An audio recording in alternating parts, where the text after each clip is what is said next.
si Kimi nakipag-duet na kaagad sa kanyang bestie na si Darren Espanto. Yung nakakatawa pa dyan mga chika, medyo mataas yung kinakanta dyan ni Kimi. Sana may luha pa, ako may luha. Na baka daw mag-cameo or mag-guest ang JM Piang sa movie na My Love Will Make You Disappear. Kaya imagine niyo mga kachika, pagsasamahin yan dalawang love team na yan. Hindi ko ma-imagine, anigurado mga chika, yayanigin nila ang buong mundo.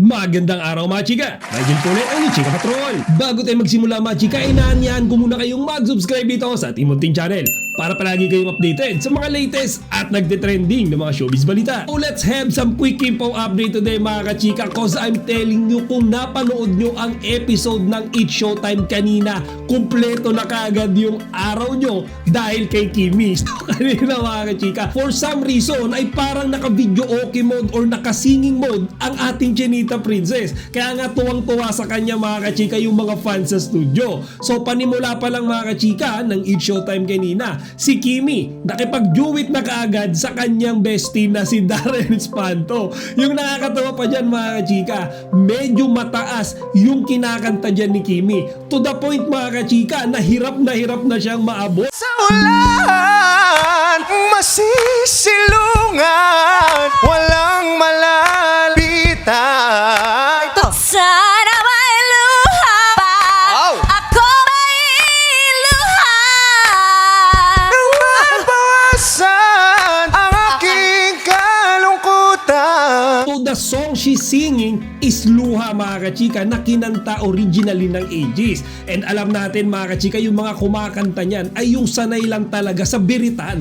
Okay? Pero sinubukan niya ng ating Chinita Princess. So kaya ako tawa ng tawa kanina. Kasi kahit hirap na siya sa kinakanta niya mga kachika, talagang hindi siya sumusuko. So talagang patuloy lang siya mga kachika kahit pinagtatawanan na siya nung kanyang mga fellow It's Showtime host. Pero that's Kimi mga kachika di ba? Kumbaga makikita natin siya na hindi niya naman ginagawa yun to entertain us, pero nag-e-enjoy din siya mga kachika habang kumakanta siya And then mga chika, meron din doon sa latest or latter part nung kanilang episode kanina, si Kimi ay nakipag-duet naman sa kumanta ng theme song ng kanilang movie ni Paolo Abilino. Okay, so nag-guest ulit doon si Maki mga kachika, yung kumanta naman nung awitin na Dilaw. So mga chika, habang kinakanta yun ni Maki, syempre si Kimi kinikilig siya sa gilid. Umabot na sa point na nakipag-duet na siya mga kachika. So siya mismo, sinabayan niya si Maki sa pagkanta. Di ba mga kachika? So I think this is the first time mga kachika na ginawa ni Kimi yan.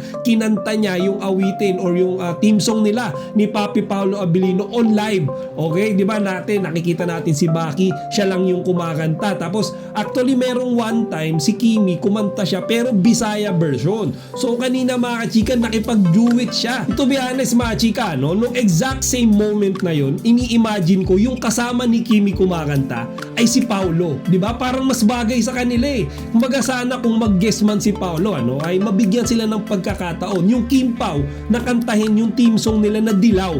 Feeling ko mga kachika, mas marami talaga yung kikiligin at matutuwa dyan. I also notice mga kachika, hindi ko alam kung kayo rin napapansin nyo, na this past few weeks, parang mas lively si Kimi. Okay? So, parang mas masayahin siya, mas lagi siyang nakangiti, more than ever. So, marami akong mga nababasa sa comment section na ganyan daw talaga kapag in love. Okay? So, kahit gaano kadami yung problema and stress mo sa buhay, hindi yan mahalata mga chika, ma-overcome daw yan nung pag-iibigan nyo ng partner mo. So, mga chika, yan nga yung naiisip ko Come to think of it mga chika, si Kimi walang pahinga yan the entire week. Okay? Monday to Saturday, nasa 8 Showtime. And then kapag Sunday naman, nasa ASAP Live siya. Pero nung nakaraang linggo mga chika, diba, nasa Cebu siya to celebrate with the Cebuanos yung Sinulog Festival. Pero mga chika, Monday lang Di ba? Kinabukasan, spotted na kaagad sila nung kanyang josawa na si Papi Paulo. So isipin nyo mga chika, kahit gaano kapagod, kahit buong week na tatrabaho, nag-grind, makaka-attend at makaka-attend, makakapag-spare pa rin siya ng time kasama yung kanyang Papi Paulo. Kaya nga mga chika, when I saw that picture, tagulat talaga ako kasi hindi ko in-expect na magagawa pa ni Kimi mag-gym nung Monday mga chika with Paolo Abilino. Kasi nga di ba sobrang occupied yung buong nakaraang linggo niya eh.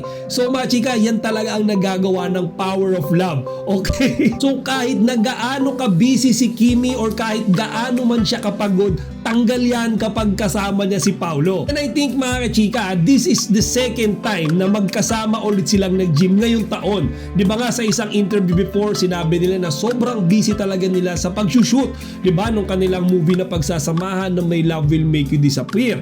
To the point na yung physical activities nila mga kachika ay naaapektuhan na. So ngayon mga chika, pangalawang beses pa lang to. Di ba? Kumbaga dati, halos linggo-linggo may paayuda eh. Di ba? Every Sunday, every Saturday mga chika, nakikita natin silang nagbabike, nagja-jogging, or minsan nasa gym sila nagbubuhat. Pero okay lang naman yun mga kachika. Kasi di ba, kahit naman hindi sila sa gym nagbabanding, ang importante sa shooting, magkasama pa rin silang dalawa. And speaking of shooting mga kachika, I saw some videos na kumakalat kahapon lamang sa social media kung saan medyo nagulat ako. Kasi yung PBB big winner na si Fiang mga kachika, tsaka yung kanyang love team na si JM Ibarra ay sinasabi ng mga netizens na magka-cameo or magiging parte ng movie na ginagawa ni Kimi tsaka ni Paulo. So this is interesting mga kachika, kasi yung tambalang JM Fiang, kahit na bago-bago pa lang sila mga chika sa industriya, ay magkakaroon na kaagad sila ng tsansa na makita sa much-awaited movie ng Kim Pao. So mga chika, dun kasi sa mga pictures na naglabasan sa internet,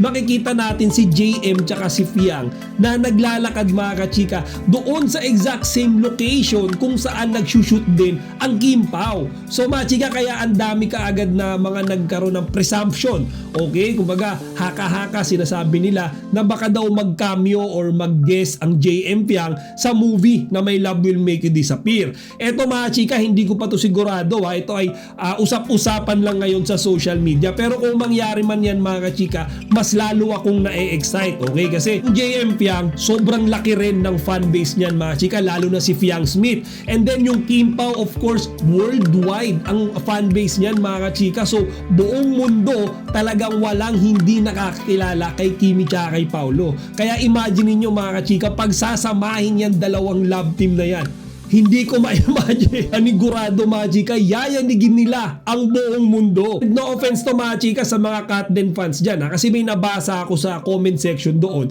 may nagsabi na kung yung Hello Love Again daw ng Katden ay umabot ng 2 billion mga kachika sa takilya, baka daw etong May Love Will Make You Disappear ay doblehin or even triplehin pa yan. Okay? So, we're not comparing here mga kachika, just preparing on what about to happen mga chika kapag na-release na itong Kim Pao movie sa mga sinihan. So, at the moment mga chika, I'll be honest, walang masyadong update or balita sa Kim Pao kasi syempre nga busy sila sa pagtapos ng kanilang movie. Hopefully kasi hindi na ulit ma-move yan. Okay? Hindi na nila i-delay yan, i-postpone yan. Sana tuloy na yan sa March 26. Kasi kapag yan na purnada na naman, aba, gera na to Star Cinema. O siya mga kachika, hanggang dito na lang muna. For now abang-abang lang muna tayo ng mga further updates pa sa Kim Pao and huwag tayong titigil sa pagsuporta sa kanilang dalawa. Chika Patrol signing out!